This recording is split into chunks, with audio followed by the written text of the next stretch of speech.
สบายดี โอ้โหต้องออเดอร์ ข้าวขนมโคกหั่นเจ้าแบบแซ่บเนาะ เดี๋ยวมันต้องติด อืม อุ้ยมีความจุยซี่ของแบบอันนั้นคาราเมล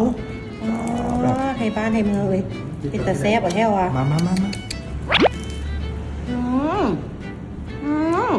แซ่บ เออ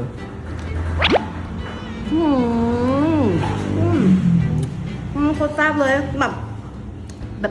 นิ่มอ่ะแบบมันนุ่มแบบละลายในปากเลย ใหม่ฮันฮ้อนแบบ หวานแบบละลายนะ นี่ขายน้ำกับ ไม่ ปะ ห ทะ วาน เล อัน ย อันเอียงเกาะไส้อันนี้นะแซ่บเพลงเดียวแบบมันนุ่มแบบละลายในปาก ไข่สดจากฟาร์มไข่อารมณ์ดี ไอ้กามาชิมร่วมกันได้เด้อแต่ว่าห้านยังไม่ได้เปิดเถอะต้องพิออเดอร์ก่อน อ๋อ แม่ เข้ามาที่ไหนวะนี่